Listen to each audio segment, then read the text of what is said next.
उस दिन तुम्हें यह अनुभूति भी हो जाएगी कि तुम वास्तव में हो कौन, शिव का अस्तित्व क्या है और ये जो कुछ भी हो रहा है उसका सत्य क्या है।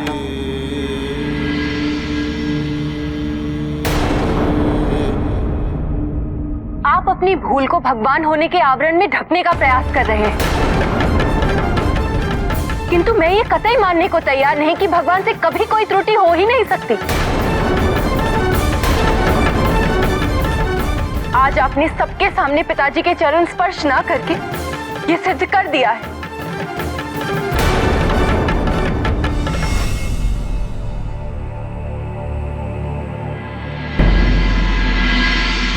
निर्णय हो चुका है। मैं ब्रह्मपुत्र प्रजापति दक्ष समस्त देवी देवताओं को और चारों दिशाओं को साक्षी मानकर ये घोषणा करता हूं कि मैं श्वेत कुंड यज्ञ करूंगा। ऋषि भृगु, आप इस यज्ञ का प्रबंध कीजिए और सहस्त्र कुंड का भी आप प्रबंध कीजिए।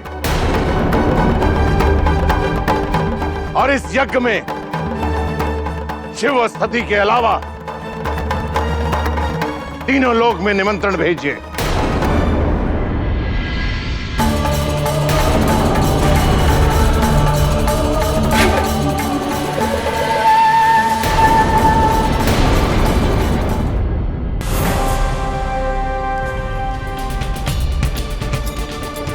मेरे पास समय लंबी तपस्या का नहीं है। आपको शीघ्र उपस्थित होकर मुझे वरदान देना पड़ेगा, अन्यथा मैं अपना जीवन यही त्याग दूंगा।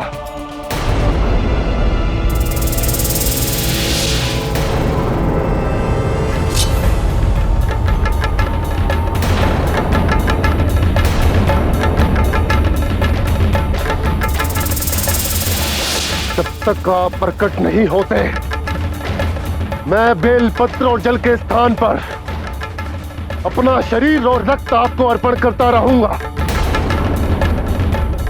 आपको मेरी प्रार्थना सुननी ही होगी महादेव।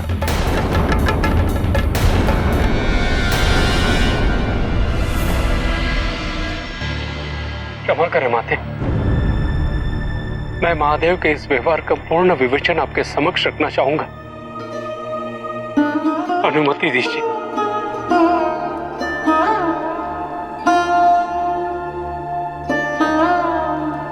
महादेव तो जगत गुरु है माते, उनके समक्ष उनके सारे शिष्य समान हैं। यदि चूकवश गुरु किसी शिष्य के चरण स्पर्श कर ले तो शिष्य अपने कर्म चक्र से कभी मुक्ति नहीं पा पाएगा।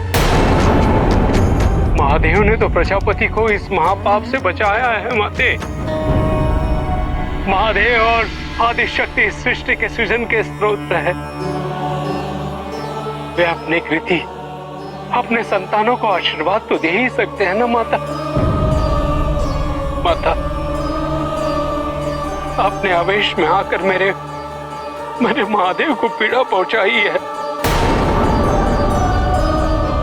आपको उन्हें जाकर मनाना होगा माते। आप मेरे महादेव को मनाएंगे ना माते?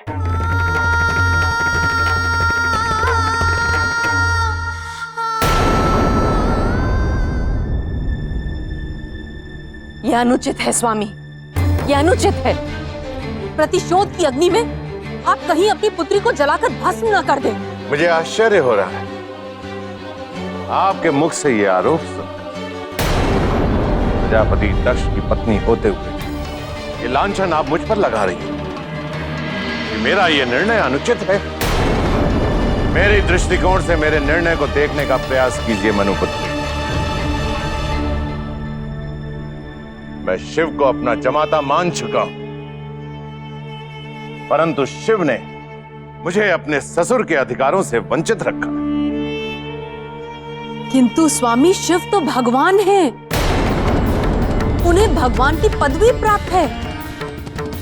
भगवान होकर वो मनुष्य के आगे प्रणाम कैसे कर सकते हैं? यदि वो मनुष्य से विवाह कर सकता है तो उसके संस्कारों का आदर सत्कार क्यों नहीं कर सकता? ये भी तो हो सकता है स्वामी कि शिव को अपनी त्रुटि का आभास हो जाए और वो भविष्य में ऐसा ना करें। उन्हें यज्ञ में एक बार आमंत्रित करके ये अवसर तो देना ही चाहिए स्वामी।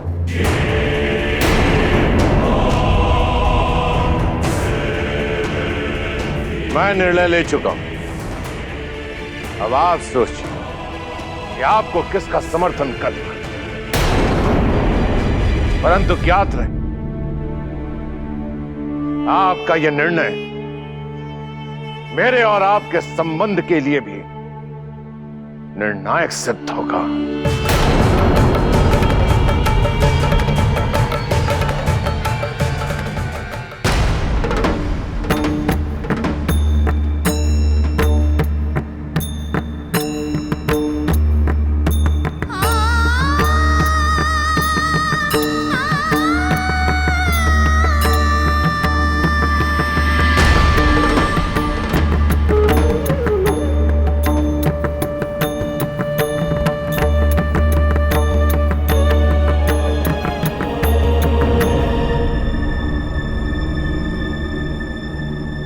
मैंने तो सुना था रूठने का अधिकार केवल पत्नी को होता है।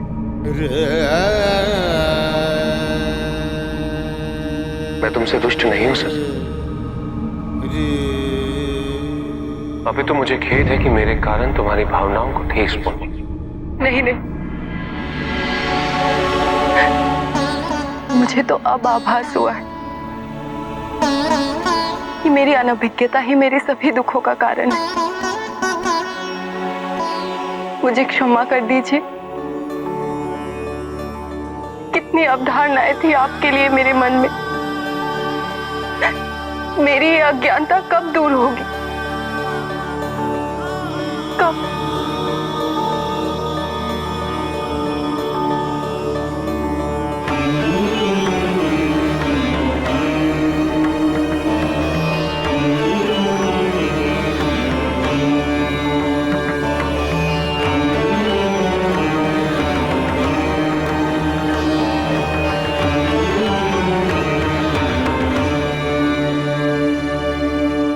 एक आग्रह करूं आपसे,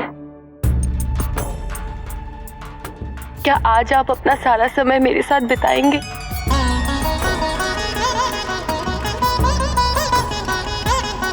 इतना कर सकते हैं मेरे लिए?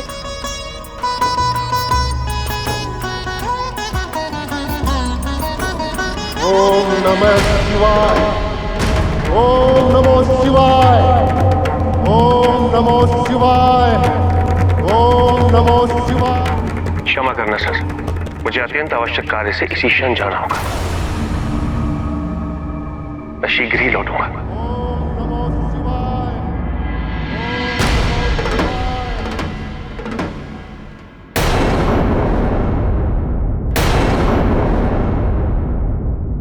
ओम नमः शिवाय।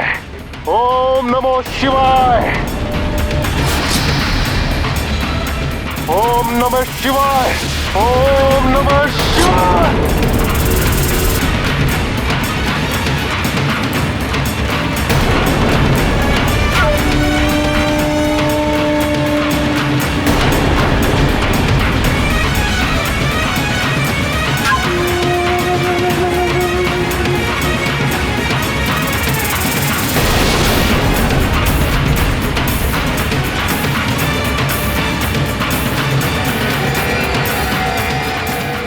मेरा संकल्प कभी व्यर्थ नहीं जाता। आपको तो आना ही था महादेव।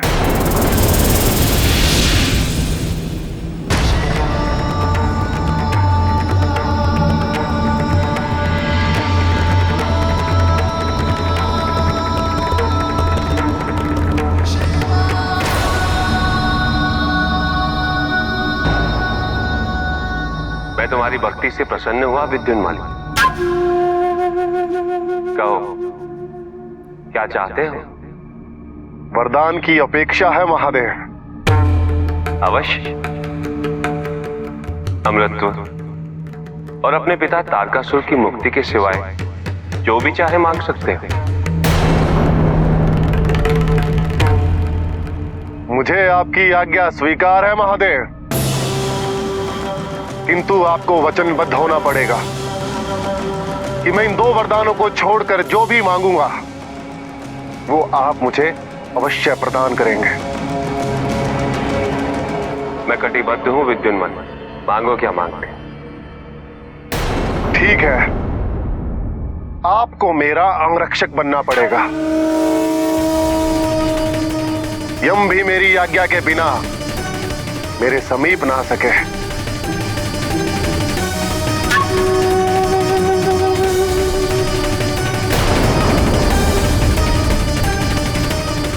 तुमने कुटिलता से मुझसे अमरत्व का वरदान पा ही लिया विद्युन्मान,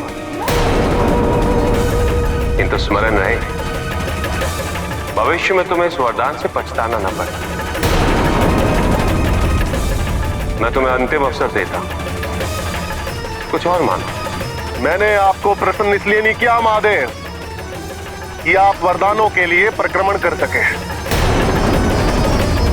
ये आपको शोभा नहीं देता। मुझे जो चाहिए था मैंने मांग लिया है,